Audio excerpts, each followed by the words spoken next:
వినాలి, వాళ్ళు సరిగా అర్థం చేసుకోవాలి, దానికి పాజిటివ్ గా రెస్పాండ్ అవ్వాలి, దాన్ని కరెక్ట్ సెన్స్ లో కరెక్ట్ గా అండర్స్టాండ్ చేసుకోవాలి. మీకు తెలిసే ఉంటుంది, ఆర్గనైజేషన్ లో కానివ్వండి లేదంటే ఎక్కడైనా కానీ, అది చారిటబుల్ ఆర్గనైజేషన్ లో కానివ్వండి, కమ్యూనికేషన్ ఇస్ లైఫ్ బ్లడ్ అంటారు. ఆ యొక్క కమ్యూనికేషన్ పర్ఫెక్ట్ గా కరెక్ట్ గా చేయగలిగితే ఇన్ఫర్మేషన్ ఇది సోర్స్ అంటారండి. Awareness the key to success అంటారు. ఇలా ఈ ఇన్ఫర్మేషన్ గురించి మనం అంతా ఐటీ అంటుంటారు. వాళ్ళు ఎవరైనా కనుక సక్సెస్ కావాలనుకుంటే అమ్మవారిని వార్తాళి అంటారు. అంటే ఏంటి, ఈ యొక్క ఇన్ఫర్మేషన్ చక్కగా పాస్ ఆన్ అవడానికి అమ్మవారు ఈ యొక్క హోమం ద్వారా అవుతుంది. అంతేకాకుండా మోస్ట్ ఇంపార్టెంట్ నాకు బాగా నచ్చింది ఏంటంటే మహాసేన, అమ్మవారిని మహాసేన అంటారు. ఎవరైతే ఈ వారాహి పాశుపత హోమం చేస్తారో వాళ్ళని హ్యూజ్ ఆర్మీని, వాళ్ళ యొక్క టీం నడిపించగల సామర్థ్యం వాళ్ళకి వస్తుంది. ఇది రాజకీయ నాయకులకు చాలా చాలా ఇంపార్టెంట్. అంతేకాకుండా ఒక కంపెనీలో CEO అంటారు, టాప్ మేనేజర్స్ ఉంటారు, వ్యాపారం ఉంటుంది, 10 బ్రాంచ్లు ఉంటుంది. ఒక బ్రాంచ్ అంటే ఇల్లు చూసుకుంటారు, మిగతా బ్రాంచ్లు ఎవరు చూస్తారు? ఇలా అనేక రకాల బ్రాంచ్లను పెట్టేసి దశలా వాళ్ళ యొక్క వ్యాపారాలు అభివృద్ధి చెందాలి. నాకు తెలిసిన వాళ్ళు హైదరాబాద్ లో క్లయింట్ వచ్చారు. వాళ్ళు చూస్తే నాకు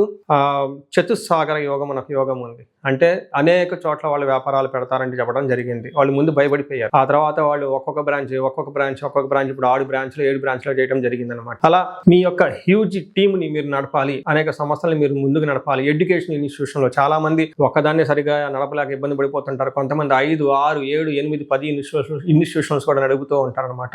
ఇలా నడపాలి అనుకున్న వాళ్ళకు కూడాను ఈ వారాహి పాశుపత హోమం అనేది అద్భుతాలను చేస్తుంది, మీకు గమనించాలి. అంతేకాకుండా అమ్మవారికి ఆజ్ఞ చక్నేశ్వరి అంటారు. అంటే మీరు చక్కగా వ్యూహాలు రచించడం నేర్చుకోవాలి. ఎందుకంటే కాంపిటేటివ్ ఎన్విరాన్మెంట్ లో ఉంటారు, ప్రతి చోట కాంపిటీషన్ ఉంటుంది. రాజకీయ నాయకులకు ప్రత్యర్థులు ఉంటారు, బిజినెస్ పీపుల్ కి ప్రత్యర్థులు ఉంటారు. ఈవెన్ ఇంట్లో ఉన్న typical home makers, house wife అనుకోండి, వీళ్ళకి కూడాను ప్రత్యర్థులు ఖచ్చితంగా ఉంటారు. ఇలాంటి ప్రత్యర్థులు కనుక ఉంటే వాళ్ళని నుంచి బయటపడి వాళ్ళకంటే ఇంకా పెద్ద వ్యూహాలు వేసి వాడిని పన్నిన వ్యూహంలో మనం చిక్కోకుండా వాటిని చక్కగా బయటకు రావటం కావాల్సిన నిర్ణయాత్మకమైన శక్తిని, స్ట్రాటజిక్ ఎబిలిటీని, వ్యూహాత్మక ఆలోచనని అమ్మవారు ఇస్తుంది. ఇలా ఈ హోమంలో పార్టిసిపేట్ చేయడం వల్ల ఇవన్నీ వచ్చే అవకాశం ఉంటుంది. అమ్మవారిని అరిగ్ని అంటారు, అంటే శత్రు సంహారం. మిమ్మల్ని ఎవరైనా కావాలని ఇబ్బంది పెట్టినా మీరు సదుద్దేశంతో చక్కగా ఉండి మీ పని మీరు చేసుకుంటుంటే వేరే వాళ్ళు మీ యొక్క క్రెడెన్షియల్స్ అన్ని దొంగిలించేసి వాళ్ళేగా తీసుకున్నా గానీ, కొన్నిసార్లు మనం చాలా మంది చెప్తూ ఉంటారు, నేను చాలా హార్డ్ వర్క్ చేశానండి, మా బాస్ ఇంకొకళ్ళు అంతా వాళ్ళ పేరు వేసేసుకుని వాళ్ళు అమ్మేసుకున్నారని చెప్తూ ఉంటారు. కొంతమంది వాళ్ళు ఒక బిజినెస్ స్టార్ట్ చేసి ఒక రేంజ్ తీసుకొస్తారు,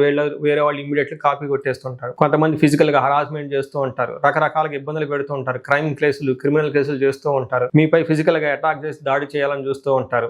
అలానే కొంతమంది మీ వాళ్ళ యొక్క వ్యసనాలకు గురై ఉంటారు విపరీతంగా. వాళ్ళు నా దగ్గరకు కొంతమంది క్లయింట్స్ వచ్చి ఉంటారు అనమాట. వాళ్ళ పిల్లలు అనవసరమైన బ్యాడ్ హ్యాబిట్లు గురయ్యి ఎడ్యుకేషన్ నెగ్లిజెంట్ చేయటం, వాళ్ళని పోగొట్టుకుంటూ ఉంటారు. ఇలాంటి టఫ్ అయిన ప్రాబ్లమ్స్, ఇంటర్నల్ గా ఉన్న ప్రాబ్లమ్స్, బయట నుంచి వచ్చిన శత్రువులు ఎవరైనా ఉంటే ఈ శత్రు బాధ పోవటానికి, మిమ్మల్ని ఎవరైతే అన్యాయంగా మీ మీద రకరకాల కుట్రలు పన్ని మిమ్మల్ని మిమ్మల్ని అడ్డుకుంటున్నారో వాళ్ళంతా కూడా అమ్మవారి భర్తం పట్టేసి వాళ్ళని బయటకు కొట్టేస్తుంది. అందుకని అమ్మవారిని అరిగ్ని అంటారు, శత్రు బాధ పోవటానికి. ఇలా అనేక రకాలైన ప్రాబ్లమ్స్ లో ఎవరైతే ఉన్నారో, ముఖ్యంగా రాజకీయ నాయకులు, బిజినెస్ పీపుల్, వ్యాపారవేత్తలు. ఎందుకంటే వ్యాపారవేత్తలు మీకు ఆర్గనైజేషన్ లో క్రమశిక్షణ ఉండాలి, కాంపిటీషన్ ఎదుర్కోగలగాలి, మీకు నాయకత్వ లక్షణాలు ఉండాలి, గ్రోత్ ఉండాలి, ధైర్యంగా ఉండాలి, పోటీ చేయగలగాలి. ఇంత సేమ్ రాజకీయ నాయకులు కూడా పరిపాలనా శక్తి ఉండాలి, అడ్మినిస్ట్రేషన్ కేపబిలిటీ ఉండాలి. అలానే ప్రజలకి సపోర్ట్, వాళ్ళకి ఏం కావాలి టైం టు టైం అని వాళ్ళ యొక్క నాడిని మీరు తెలుసుకోవటం అవసరం మీకు. అలానే వ్యూహాత్మకమైన నిర్ణయాలు తీసుకోవాలి. ఇలాంటి ఎన్ని కావాలన్నా కానీ ఈ యొక్క హోమం చేపించుకోవడం చాలా ఇంపార్టెంట్. వీటితో పాటుగా ఎవరైతే తీవ్రంగా కోర్టు వ్యవహారాలు ఉన్నారో, ప్రభుత్వం నుంచి చాలా ఆటంకాలు వస్తున్నాయో,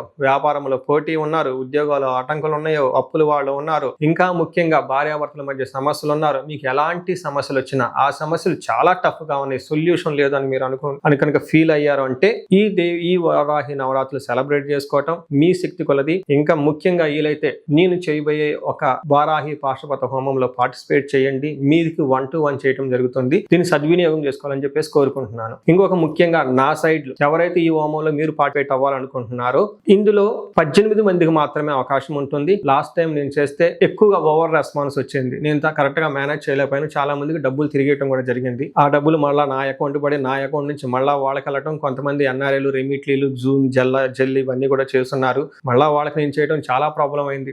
కొంతమందికి అయితే 3 months 4 months కూడా నేను చేయలేకపోయాను. కొంతమంది ఆల్టర్నేటివ్ పూజలు చేయించుకున్నారు. ఇవంతా ఇవన్నీ కూడా ప్రాబ్లం అయిపోయింది నేను చేసే చోట పూజలు. అందుకని చెప్పేసి ఈ ఎక్స్పీరియన్స్ ని, అంతముందున్న ఈ 3-4 ఎక్స్పీరియన్స్ ని మొత్తాన్ని మనసులో పెట్టుకొని, అలా కాకుండా చక్కగా జస్టిఫికేషన్ చేసే విధంగా 18 మందికి మాత్రమే ఈ హోమం చేయడం జరుగుతుంది. అది కూడా మార్నింగ్ ఒకరికి, ఈవినింగ్ ఒకరికి మాత్రమే జరుగుతుంది. యూజువల్ గా ఈవినింగ్ 4:30 to 5 US వాళ్ళకి చేస్తాను. వాళ్ళకి మార్నింగ్ 6-6:30 అవుతుంది. వాళ్ళకి బెస్ట్ టైం అవుతుంది. ఇండియన్స్ కి యూజువల్ గా నేను ఇక్కడ 6:30, 7 కల్లా స్టార్ట్ చేసేస్తాను. ఈ హోమం 3 అవర్స్ ఉంటుంది. ఈ యొక్క వివరాలు మీకు ఇంకా ఏమైనా కావాలనుకుంటే స్క్రీన్ మీద కనిపిస్తున్న నెంబర్ ద్వారా మీరు నన్ను కనెక్ట్ అవ్వచ్చు. వారాహి అమ్మవారు మీ అందరికి అష్టైశ్వర్యాలు కలగాలని చెప్పేసి, భోగభాగ్యాలు కలగాలని చెప్పేసి, మీరు ఎలాంటి టఫైన పరిస్థితుల్లో ఉన్న అమ్మవారి మంత్రం జపించుకున్నా గానీ ఇమీడియట్ గా ఆ ప్రాబ్లమ్స్ అన్ని పోయాలి, అమ్మవారు మిమ్మల్ని ఆశీర్వదించాలని కోరుకుంటున్నాను. వీలైతే అమ్మవారి గురించి ఈ 9 రోజులు సాయంత్రం పూట ప్రతిరోజు ధూపం వేసి అమ్మవారికి మీ శక్తి తగిన విధంగా పూజలు చేసుకోవాలని చెప్పేసి నేను కోరుకున్నాను. తద్వారా మీ